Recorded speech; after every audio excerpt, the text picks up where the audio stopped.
전쟁 얘기를 한번 더 하겠습니다.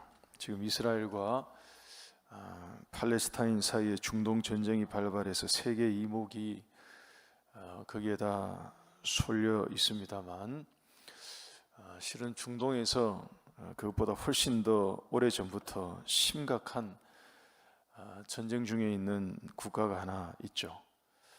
시리아입니다. 시리아. 2011년부터 지금까지도 현재도 아직도 계속되는 치열하고 비참한 이 내전으로 거의 60만 명에 가까운 사람들이 죽었다고 보고가 되고 있습니다. 전쟁 난민은 1,500만 명이 지금까지 발생해서 이는 수에 이릅니다. 현재도 매월 3,000에서 4,000명의 사람들이 반란으로 죽고, 그리고 전쟁으로 죽고 학살로 죽임을 당하는 비극적인 상황이 계속되고 있습니다. 그럼에도 이게 끝나지 않는 이유가 뭐냐 하면, 그 이웃 국가인 이란이 정부군의 뒷배가 되어서 무자비한 통치가 가능하도록 계속 만들고 있기 때문으로 알고 있습니다. 그런데 이 모든 상황을 세계가 모를 리가 없죠. 다 알고 있으면서 서방 국가들이 이 일에 적극적으로 개입하지 않는 이유는, 시리아 정부군과 전쟁하고 있는 반군의 주체가 누구냐 하면 이슬람의 극단적인 테러 조직이라고 합니다. 그러니 여기를 도울 수도 없고 저기를 도울 수도 없고, 시리아의 상황이 참으로 이 딱한 처지가 되었습니다. 사람들 사이에서는, 아마 여러분들도 지금 이거 들으시면서 굉장히 생소하실 것입니다. 사람들 사이에서는 이런 내전 상황이 길어지다 보니까 실은 다 잊혀진 그런 게 되어 있습니다. 여러분, 그 나라 시리아의 수도가 어디냐? 다마스쿠스, 이 다메섹입니다. 오늘 설교 제목인 다메섹이 바로 그 수도입니다. 현재 시리아를 통치하고 있는, 현존하는 세계 최악의 독재자 중에 한 명으로 지금 현재 꼽히고 있는 알 아사드 시리아 대통령이 태어난 곳이 이 다메섹입니다. 어제 뉴스죠. 어제 뉴스를 혹시 들으신 분은 들어보셨을 것 같습니다. 어제 뉴스인데, 그저께, 그러니까 11월 8일 수요일이죠. 11월 8일 수요일에도 미국과 이스라엘이 지금 팔레스타인과 전쟁을 하고 있는 중에도 미국과 이스라엘이 이 다메섹 근처에 있는 이란과 시리아의 비밀 무기 저장 시설을 폭격했다고, 전투기를 동원해서 폭격했다는 뉴스가 어제 뉴스에도 있었습니다. 여러분, 현재 다메섹의 실상이 참 이렇고 그렇습니다. 여러분, 우리 기독교인들로서는 이거 굉장히 안타까운 일인데요. 그 이유는 2000년 전에 다메섹은 전혀 그런 곳이 아니었습니다. 아니, 더 2000년으로 더 거슬러 올라가면, 2000년 전보다가 다시 거기서 2000년을 더 앞으로 가면 아브라함 시대 때부터 실은 성경에 등장하는 도시가 바로 이 다메섹입니다. 아실 것입니다. 아브라함이 약속을 받고 아무리 기다려도 하나님이 아들을 안 주시니까 아브라함이 하나님에게 한 얘기가 있습니다. 하나님, 저희 집의 상속자는 이 다메섹 사람 엘리에셀입니다 라고 한 얘기가 있습니다. 그 다메섹이 이 다메섹이에요. 일반 역사에서도 다메섹은 인류가 살기 시작한 주거 환경을 가진, 주거를 가지고 있는 도시로서는 가장 오래된 도시 중에 하나로 인정하는 그런 곳이 바로 이곳입니다. 말씀을 드린 것처럼 우리 기독교인들에게는 이게 한없이 안타까운 것은, 여러분, 그 긴 역사가, 그 아브라함 때부터 지금까지 이어지는 그 긴 도시의 역사가, 그 가운데에 있는 모든 것이 하나님의 역사일 텐데 거룩한 흔적이 왜 없겠습니까? 오늘 이 본문이 바로 그 중에 가장 큰 사건이죠. 우리 모두가 잘 알고 있는 바로 이 사건입니다. 여러분, 앞에서 언급을 해드렸습니다만 2000년 전 다메섹은 지금과 비교할 수 없을 정도로 영적으로 훌륭하고 준수했습니다. 오늘 이 본문의 배경이 되는 게 바로 그거죠. 예수님을 믿기 시작한 사람들이 일어나기 시작하고 있었고요. 유대 회당들마다 그런 사람들이 몰려오기 시작했습니다. 그것을 막기 위해서 유대교에서 장래가 촉망되고 있던 한 청년을 거기에 보냈습니다. 그 청년은 살기가 등등하여서 손에 공문서를 들고 가서 누구라도 예수의 도를 따르는 사람이 있으면 남녀를 막론하고 잡아올 수 있는 권한을 가지고 가고 있었습니다. 그 사람의 이름이 바로 사울이죠. 근데 그가 거기를 내려가다가 다메섹에 거의 다 왔을 때 극적으로 회심하는 놀라운 사건이 일어나는 바람에 여러분 기독교 판도가 달라졌습니다. 우리에게는 이거 굉장한 일이거든요. 사울이라는 이 청년이 거기 가다가 극적으로 거기서 예수님을 만나서 회심하는 바람에 기독교가 판도가 달라졌다고요. 여러분, 우리 하나님에게는 언제라도 플랜 B가 있으시죠. 하나님에게는 항상 플랜 B가 있으십니다. 그런데 우리의 짧은 시각으로 볼 때, 여러분, 거기서 만약에 사울이 회심하지 않았다고 하면, 이 사건이 일어나지 않았다라고 하면 기독교는 유대와 갈릴리에 머무르는 지역 종교로 한참을 갇혀 있었을 가능성이 매우 높습니다. 왜냐하면 이방인의 사도로 부름받은 이 바울이 등장하기 이전까지 누구도 비욘드 예루살렘, 그러니까 예루살렘을 넘어서 우리가 복음을 들고 가야 합니다 라고 외친 사람이 나오지가 않았어요. 사도 바울이 등장하기 전까지. 바울이 이 베드로가 환상 중에 무엇을 보기를 봐서 이방인들에게도 하나님의 복음이 임하는가라고 긴가민가 하고 있었지만, 바울이 등장하기 전까지는 우리가 예루살렘을 뛰어넘어서 울타리를 넘어서 하나님의 복음을 들고 선포하러 나가자라고 실제적으로 액션을 취한 사람이 나오지 않았기 때문에 일이 없었다 그러면 그랬을 가능성이 있다는 것입니다. 그래서 여러분, 이 바울을 전공한 사람들 중에서는 좀 과하게 말하는 사람들도 있습니다. 기독교 역사에서 예수님이 1인자라면 바울이 2인자다라고 말하는 아주 극성 팬들도 없지 않아 있습니다. 신약 성경의 절반 가까이를 기록하고요. 그리고 하나님의 복음이 온 세계 가운데 전파되도록 이 산파 역할을 한 인물이 사도 바울이 맞는 것은 사실입니다. 바울이 회심한 곳이 이 다메섹이니까 여러분, 우리 기독교인들의 입장에서는 이게 성지와 같은 곳이 되어야 되는 게 맞거든요. 진짜 성지와 같은 곳이 되어야 되는 게 맞는데 지금 저러고 있으니까 안타깝고 참 딱하고 혀가 찰 그런 노릇이죠. 여러분, 오늘은 거기서 일어난 이 사울이 바울이 된 회심 사건에 대해서 우리가 같이 볼 텐데, 여러분, 내용은 다들 잘 아실 것입니다. 그래서 어떤 일이 있었는지에 대해서는 설명을 생략하도록 하겠습니다. 그 대신에 제가 무엇을 말씀을 드리고자 하느냐, 회심이 일어날 때, 사람에게 회심이 일어날 때 어떤 일이 있게 되는지를 말씀드리겠습니다. 그리고 회심 사건이 일어나게 되면 어떤 일이 뒤따라오게 되는지를 우리가 같이 살피도록 하겠습니다. 일명 참된 회심의 5단계라고 이름을 붙이겠습니다. 여러분, 이것은 제가 붙인 이름이니까 그냥 그렇게 들으시면 될 것 같아요. 참된 회심의 5단계 보여주세요. 참된 회심의 5단계 5가지는 다음과 같습니다. 첫째, 참된 회심은 빛이 비칠 때 일어납니다. 둘째, 여러분, 이거 순서대로 기억해 주시면, 가급적이면 순서대로 기억해 주시면 좋겠습니다. 둘째, 참된 회심은 죄를 깨닫게 합니다. 셋째, 참된 회심은 예수님을 바르게 알게 합니다.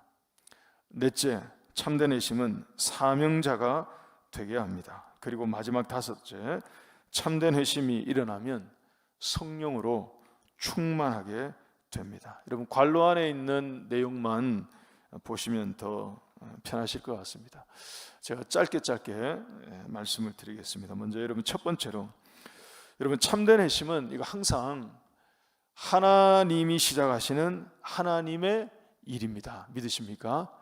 여러분, 이것은 기독교 진리의 대원칙입니다. 우리가 하나님을 찾아가는 게 아니에요. 우리가 열심히 도를 닦아서 하나님을 발견해내고 이런 게 아니죠. 기독교 진리의 다른 모든 신앙과 종교와 다르게 기독교 진리가 가지고 있는 대원칙이죠. 하나님이 찾아와 주시는 거예요.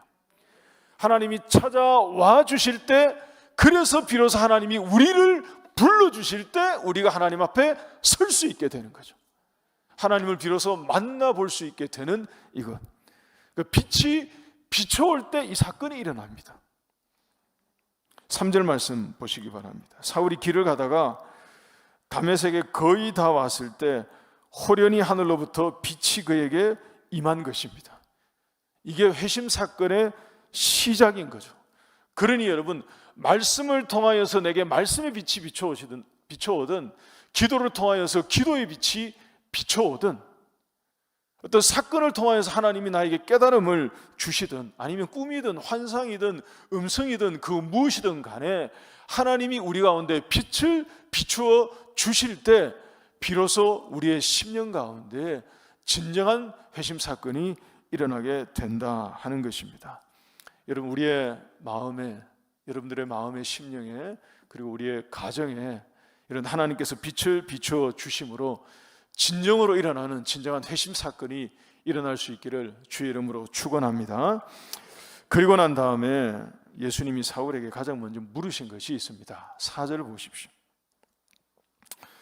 땅에 엎드려져 들음에 소리가 있어 이르되 사울아 사울아 네가 어찌하여 나를 박해하느냐. 여러분, 이게 무슨 얘기로 들리십니까? 여러분, 이 4절은 다른 게 아니고요, 사극풍으로 바꾸면 이런 거예요. 네 죄를 네가 알렸다, 이런 거예요. 예수님이 사울에게 처음으로 던지신 말씀이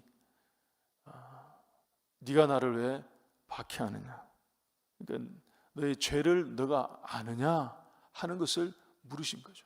여러분, 회심 사건이 일어나게 되면, 진정한 회심이 마음 가운데 일어나게 되면 이건 그야말로 원칙과 같은, 과학과 같은 것입니다. 죄를 인정하게 돼요. 자기 죄를 보게 되는 것입니다. 그래서 여러분, 복음에는, 복음을 듣는다 그럴 때 가장 먼저 그 마음 가운데 일어나는 것이 내가 죄인이구나 하는 것을 깨닫는 거예요. 하나님 앞에 제가 죄인입니다 하는 게, 이게 고백의 시작이에요. 그 다음에 다른 게 진행이 되는 거죠. 예수님은 사울에게 이것을 알려주신 것입니다. 이것을 지적한 거고요, 이것을 드러낸 것입니다. 자기가 뭘 잘못하고 있었는지, 자기의 죄가 무엇인지를 깨우쳐 주신 것입니다. 참된 회심은 죄를 깨닫는 데 있습니다. 세 번째, 5절 말씀 보시기 바랍니다. 5절 말씀 보시면 사울이 주여 누구십니까? 라고 물으니 예수님이 대답하시기를 나는 내가 박해하는 예수라. 예수님이 사울에게 자신을 알게 해 주신 거죠. 여러분, 회심을 경험하게 되면 예수님을 바르게 알게 되고 진리를 비로소 깨닫게 되는 줄 믿습니다. 히브리서 11장 3절 말씀이죠. 믿음으로 모든 세계가 하나님의 말씀으로 지어진 줄을 우리가 알게 되었다 하는 고백이 있습니다. 그러니까 믿음을 갖게 되니까, 그야말로 마음 가운데 회심 사건이 일어나서 믿음을 소유하게 되니까 비로소 알게 되는 거예요. 그러니까 회심이 일어나게 되면 예수님을 제대로 알게 되고요, 바르게 알게 되고요, 더 깊이 알게 되고요, 비로소 예수님을 바르게 알게 되는 역사가 일어난다는 것입니다. 예수님이 우리에게 자신을 나타내 주시는 그런 은혜가 임하게 되는 거죠. 우리 가운데 이런 은혜가 있기를 소망합니다. 그리고 예수님을 만나서 참으로 회심한 자가 되면 거기에는 반드시 사명이 주어집니다. 우리 같이 한번 따라하겠습니다.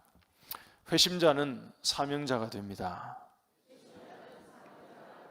6절 말씀을 보십시오. 6절을 보시면 너는 일어나 시내로 들어가라.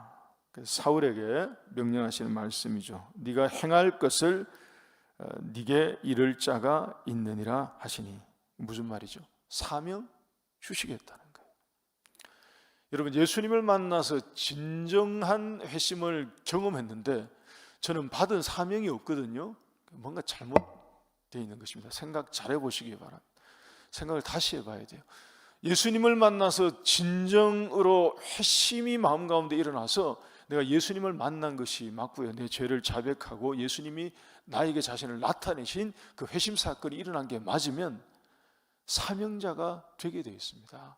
하나님은 그에게 어떤 형태로든, 유무형의 어떤 형태로든 사명을 주십니다. 15절 말씀도 보십시오, 여러분. 우리 요절인데요, 이 구절 같이 한번 다시 읽겠습니다.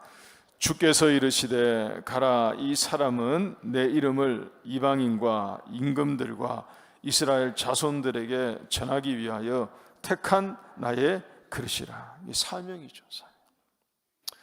그러니까 회심이 일어나게 되면, 참된 회심이 되면 참된 사명을, 참된 사명자가 되게 되어 있는 것입니다. 안 받은 사명이 있다, 이런 게 없죠. 회심을 했는데 받은 사명이 없다, 이럴 수 없는 것입니다. 여러분, 사명을 어떻게 발견하느냐? 그래서 여러분, 사명을 발견하는 방법은 의외로 굉장히 단순합니다. 오늘 이 말씀을 보게 되면 딱 알죠. 결과는 어렵겠지만 방법은 단순하다고요. 사명은 하나님이 주시는 것이기 때문에 기도하시기 바랍니다. 사명은 기도하는 가운데 하나님의 뜻을 내가 깨달으면서 그것을 얻게 되는 거예요. 그러니까 사명은 하나님이 주시는 거기 때문에 하나님께 드려야 돼요. 저는 받은 사명이 없는 것 같아요. 제 사명은 무엇일까요? 상담하고 고민하고 옆 사람에게 묻고, 여러분, 이럴 게 아니고요. 기도를 더하고 더 기도하고요, 하나님 앞에 귀를 기울이고요, 그런 가운데 하나님이 나에게 두신 하나님의 뜻이 무엇인지를 우리는 듣게 되는 것입니다. 진정한 회심이 일어난 자에게는 하나님이 사명을 주시기 때문에 그렇다 하는 것입니다. 여러분, 연말을 앞두고 있지 않습니까? 우리가 교회에 여러 가지 봉사와 직책과 섬김이 필요한 자리가 있습니다. 권면드리겠습니다. 여러분, 담임 목사가 권하기 이전에 자원해 주시기 바랍니다.